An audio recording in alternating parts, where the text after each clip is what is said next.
analytical again. Was that the plan from the beginning, to have sort of lots of band sampling and digital stuff again in it? Yeah, because we had to do something different than we did last time, and and for 4 albums it had been predominantly a live thing, and it had to change. And I built a digital studio upstairs in my house, and so that was where we started to do the writing. And Toby came up and we wrote Little Al, and Feels so good. And we got this kind of, they already had this kind of programmed drum feel to them.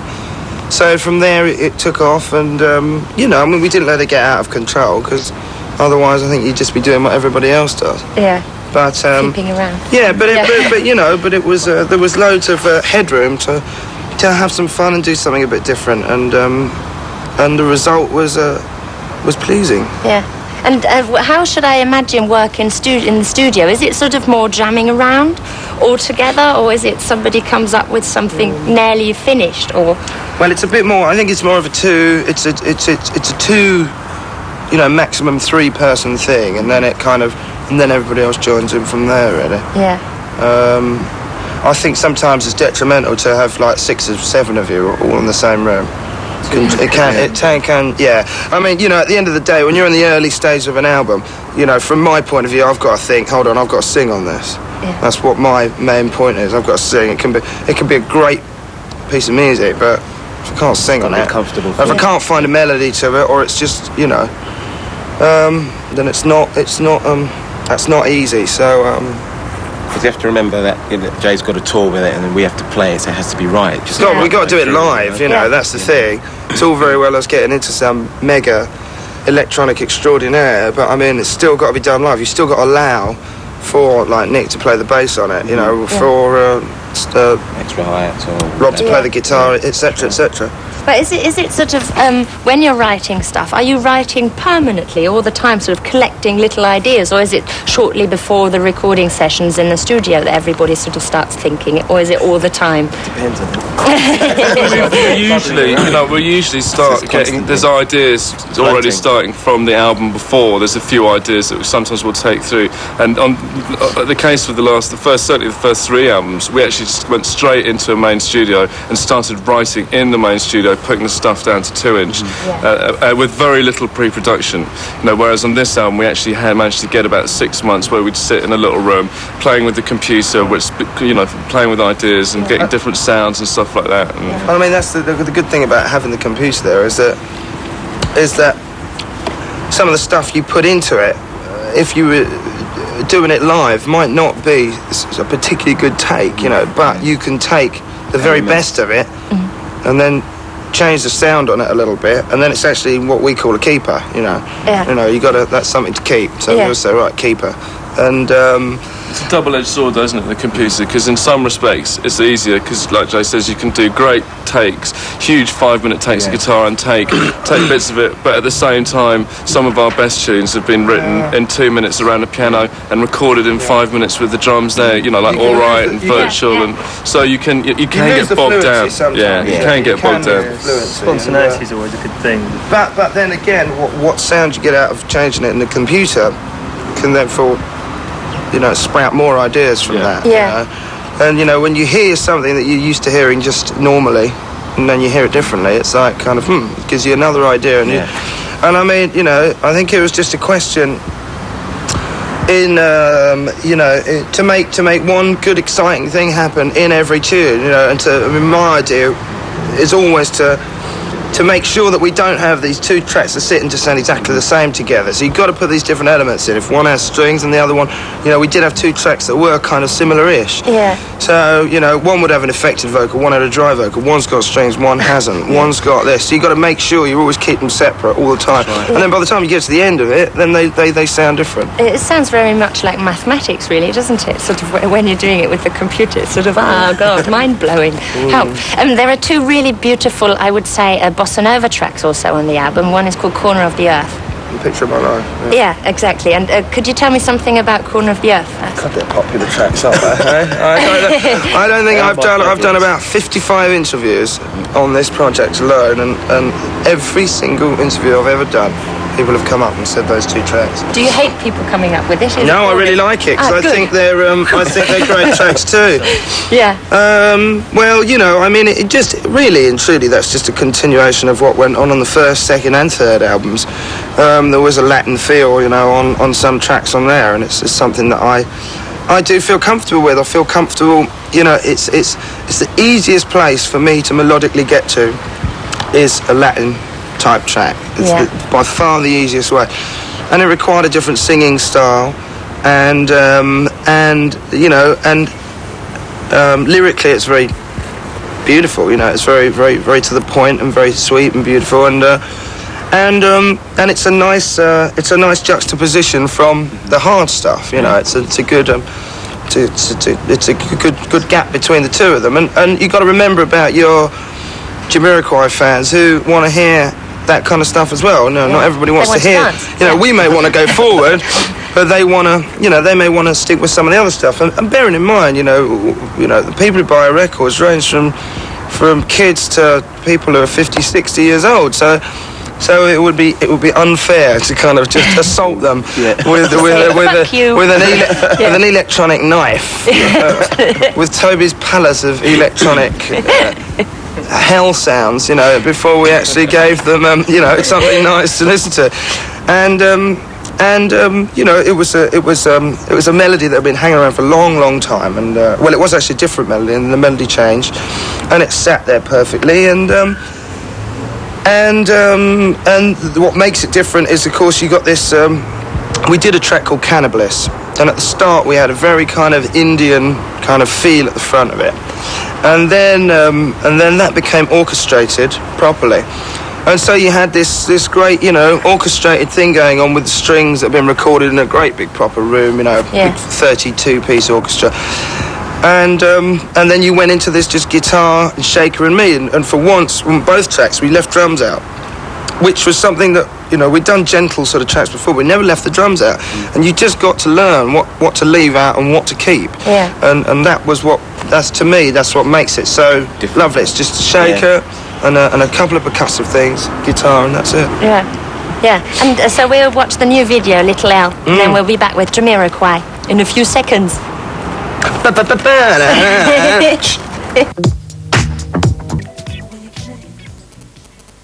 Spoil things for myself in a way sometimes, and I never quite seem to get where I want to go, and I never quite make it to fulfill myself properly sometimes, and that was what the tune is about. You know, I've had problems with drugs and things like that, and you know, you write about it, then you get it out of your system. But is it when you've written a song like that, do you sort of look at it afterwards and think, oh, maybe this is too honest or too confessional for the nasty world out there? Well, no, because I've had my share of the nasty world, you see, so I know how nasty they are, so it's no big surprise to me anymore. Yeah.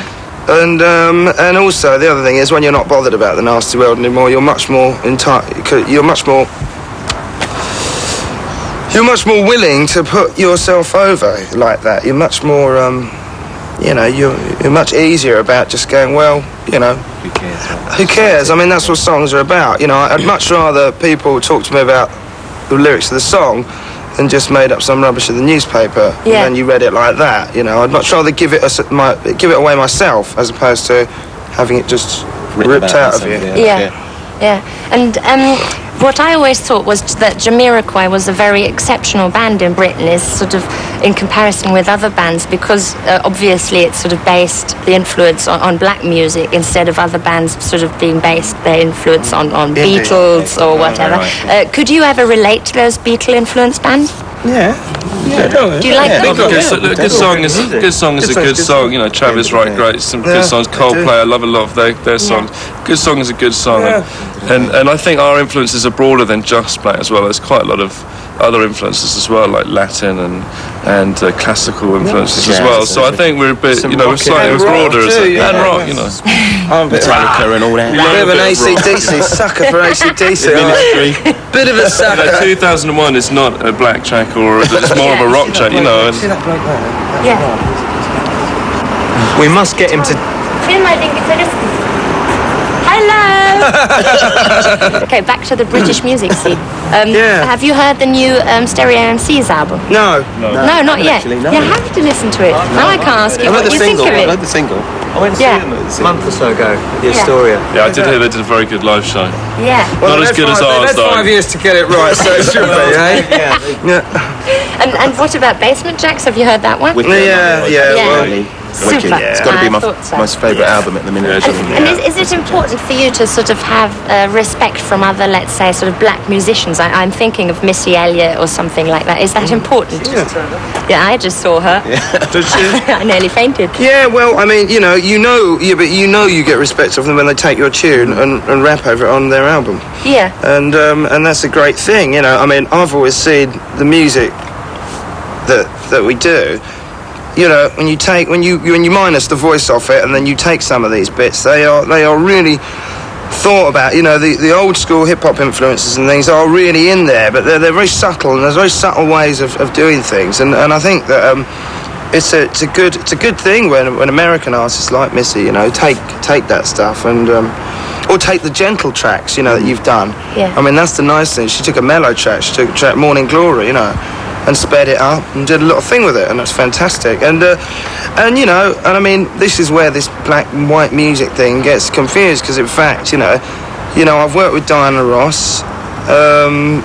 Met Stevie Wonder, met Quincy Jones. We get played on Black Entertainment Television, and yet people somehow try and make out in Europe that we're trying to copy everybody else. And that's a funny thing, because in fact those artists, the actual artists you're talking about, don't think that. They know what they know, and they respect the fact that you know where you're getting your influences from. But hey, everybody's influenced by something that went on before. Yeah. And even when I listen to DJs now DJing, and then I go and listen to Donna Summer, I Feel Love, and I just think, hello.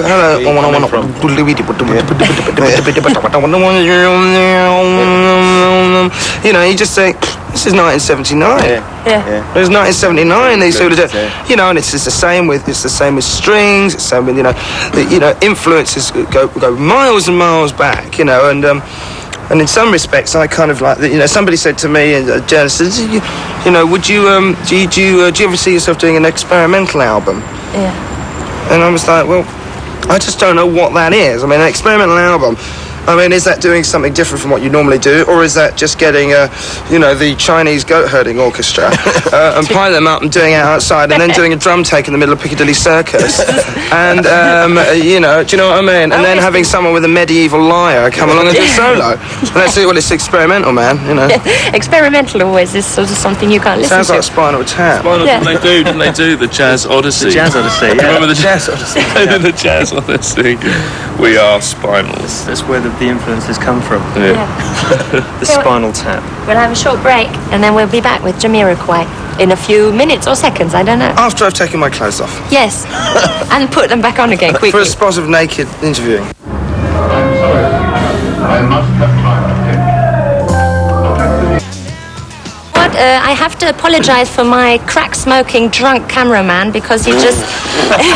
it was his fault because of the sound problem just now when we Tell you filmed. what, he looks like he's had some crack. Look at the sweat on his face.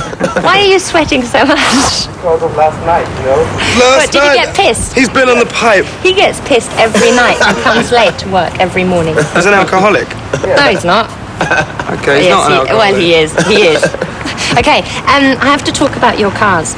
When you're doing something like that, hanging around in Germany, do you miss driving your cars?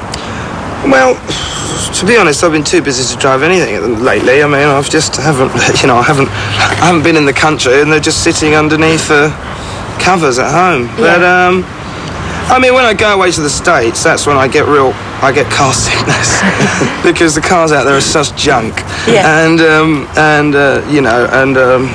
And I just don't get off on Yankee sports cars. Yeah. Well, they don't make any sports cars. Yeah, but Germany is quite good. Germany's a different kettle of fish. Yeah, no. Well, at the moment, I'm a big Audi fan. You see. Really? I drive an RS4 Audi. The estate car, the big, really fast one. Nick's got an Audi too, and I'm about to get an Audi as well. We're Audi boys. We like Audis. We're Audi. I have to tell you that here's slightly different Mercedes, but Mercedes now, are starting to lose the plot, I think. And you only have to look inside an Audi and you look inside a Mercedes, and you see that Mercedes have started doing the #1 cardinal sin, which is they are, instead of building the car, seeing what it costs and go, this is the price, now they're setting the price and just building the car and going, oh, well, you know, if it has to be plastic there to keep within this price thing, and that's what they're doing. And, you know, I look in the interior of I own several old Mercedes, and in fact I own one which is the old 70s Pullman, the great big one that John Lennon used to have. Yeah. And I've got a 300 SL Roadster as well, the very pretty 60s number. And you look at them then, and you look at them now, and I think they've lost it, which is why I've switched from Mercedes to Audi. Yeah. Because they just build their cars, you know. Audi are also, you know, they're one of those companies which you know, really pioneering, you know, recyclable aluminium and space frames and this thing. They really are taking their car technology forward, and I think they're. I think the cars are incredible. You know, the car I have handles amazingly, and the dogs love it as well. Yes. They lick the windows. The dogs have learned to lean into the corners with the ears going. Yeah. And now I have to talk about dancing, of course. You being one of the world's most famous dancers. What? Yes, of course you are. Together with Ginger Rogers and Fred Astaire. Ginger Rogers. Come on. Oh no, I'm not a dancer. Yes, you are. Do you watch sort of music television and sort of think, that pop musician, he has really crap dancing styles or something? Or don't you give a fuck about other people's dancing? Oh, I don't. I just think that everything's so choreographed and it's so twee, isn't it? You know, I mean, I think it's just twee rubbish. You know, I'm just got to say, it doesn't interest me. I'm not interested. You know, I think they're twee, and I just think there's nothing original about any of them. They're all exactly the same, and they all just do these things. They wear these big baggy pants, and they do these little moves, and I just don't get where they're coming from. There's nothing original, and you know, some choreographers come along and watched 1,000 other music videos and gone, okay, we're going to do this today, guys. Yeah. And I can't have that happen to me. I mean, I've never worked with a choreographer, and I'm better off. You know, I'm better off. I'm not really a dancer. I'm a mover. You know, I'm a groover around, and I'm better off making up my own ideas there. That's why Version Center was so good. I was left to my own devices, and you only have to look at the result. You know, it was like unplanned, but it's spontaneous. And this is what people have lost. Not only have they lost it in music and live performance, they've lost spontaneity. You know, do things that you weren't told how to do it. You weren't told how to dress, told what to say, told how to look. You know, I mean, it's quite sad, actually. Yeah, okay? It is. It's eek stuff. And some of those American boy bands are just like, eek. This is really tough to watch. This is really embarrassing. It's actually embarrassing to watch them. So, as long as they know I think they're embarrassing, that's good. Yeah.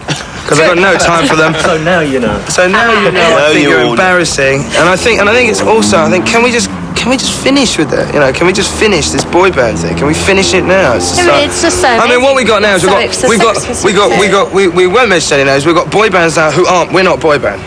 Oh, you're not a boy band. That's why there's 4 of you and you're all boys, but you're not a boy band.